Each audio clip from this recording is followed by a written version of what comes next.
Selamat pagi anak-anak ibu semuanya. Salam jumpa, salam sehat buat kita semua. Anak-anak ibu, tentu kalian semua sudah tahu hasil daripada ulangan harian pertama kita. Dan itu adalah sebagai cermin bagi kalian supaya kalian lebih sungguh-sungguh dalam belajar. Anak-anak ibu, hari ini kita akan belajar mengenai sistem pernapasan pada manusia. Nah, bagaimanakah sistem pernapasan manusia? Kalian simak pelajaran ibu dengan baik-baik. Tetapi sebelumnya, kalian siapkan dulu buku catatan kalian dan buku paket kalian, ya. Nah, setiap makhluk hidup di dunia ini harus selalu bernapas. Apa itu sistem pernapasan? Sistem pernapasan adalah sistem yang melakukan pertukaran oksigen dan karbon dioksida.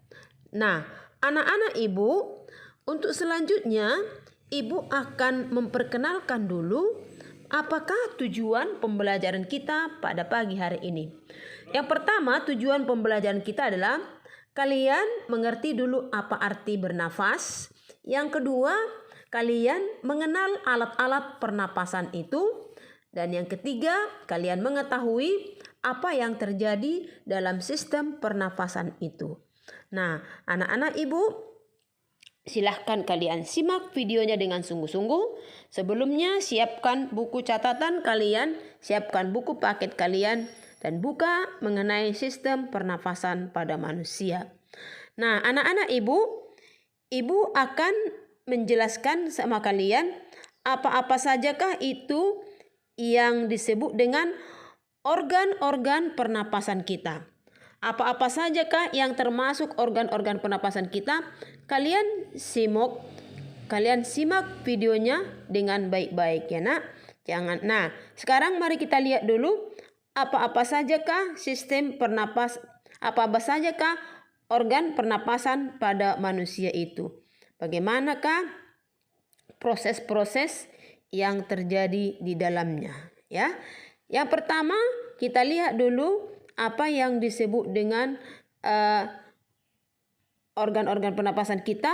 Kita mulai dulu yang pertama hidung, ya. Yang kedua adalah faring dan yang ketiga adalah laring.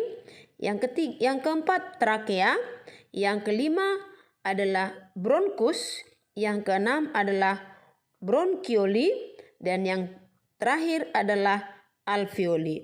Nah, kalian simak satu persatu apa-apa sajakah organ-organ pernapasan kita. Yang pertama adalah rongga hidung, ya. Kita selalu dianjurkan supaya kita bernapas melalui hidung, ya. Kita dianjurkan selalu bernapas melalui hidung. Kenapa kita harus bernapas melalui hidung? Tentu ada tujuannya. Kenapa kita disuruh bernapas dengan hidung? Karena apa? Di dalam hidung itu udara itu diproses, ya. Udara itu diproses. Apa yang terjadi di dalam hidung terhadap pernapasan itu? Yaitu yang pertama, di dalam rongga hidung itu ada saraf pembau, ada silia hidung, ada selaput lendir, ya. Nah, fungsinya rongga hidung itu adalah memasukkan gas oksigen, yang kedua sebagai tempat keluarnya gas karbon dioksida, yang ketiga melembabkan udara, yang keempat menghangatkan udara, dan yang kelima adalah menyaring udara. Itu makanya kita selalu disuruh bernafas melalui hidung. Nah, yang berikut setelah hidung adalah faring. Fungsi faring adalah penyaring, pengatur tekanan, dan juga dapat mengatur kelembapan udara yang masuk. Nah, yang berikutnya setelah faring adalah laring. Nah, laring itu di dalamnya ada epiglotis, di dalamnya juga ada pita suara. Apa fungsi daripada epiglotis ini adalah melindungi saluran pernapasan di bawahnya dengan cara menutup secara cepat pada stimulasi mekanik sehingga mencegah masuknya benda asing ke dalam saluran pernafasan. Jadi epiglotis itu sebagai penutup. Nah, yang berikut adalah trakea. Trakea adalah tuba yang memiliki diameter sekitar 20-25 mm dan panjangnya sekitar 10-16 cm. Trakea ini berbentuk tabung memanjang yang tersusun atas tulang rawan, berbentuk cincin yang kuat tetapi fleksibel. Kalian bayangkanlah seperti pipa, ya, pipa yang bersekat-sekat itu. Yang berikut adalah bronkus. Nah, bronkus ini berfungsi untuk menghasilkan dahak untuk mencegah iritasi pada bronkus. Yang berikut adalah mengeluarkan debu dan partikel asing dari paru-paru. Dan yang ketiga, membantu paru-paru bernafas lebih cepat ketika lelah.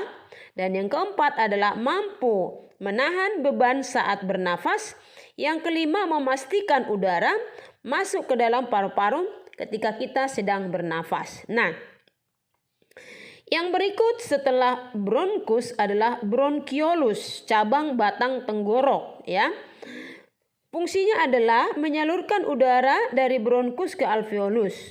Dan yang kedua, mengontrol jumlah udara yang didistribusikan melalui paru-paru. Dan yang terakhir adalah alveolus. Alveolus itu adalah muara terakhir daripada organ pernapasan itu. Dia berupa kantong bulat yang berdinding tipis. Fungsinya adalah sebagai tempat pertukaran gas. Dan yang kedua, tempat pertukaran gas dari kapiler darah menuju ke alveolus. Dan yang ketiga, tempat menyimpan udara di dalam tubuh untuk sementara waktu. Dalam tubuh maksudnya dalam paru-paru. Nah, itulah organ-organ pernapasan kita. Nah, anak-anak ibu, kalian pelajari dengan sungguh-sungguh organ-organ pernapasan kita ini. Jangan lupa kalian catat di buku catatan kalian dengan baik-baik. Ya, gambarkan organ-organ pernapasan kita itu. Ya, sekianlah pembelajaran kita untuk siang hari ini. Salam sehat, tetap semangat.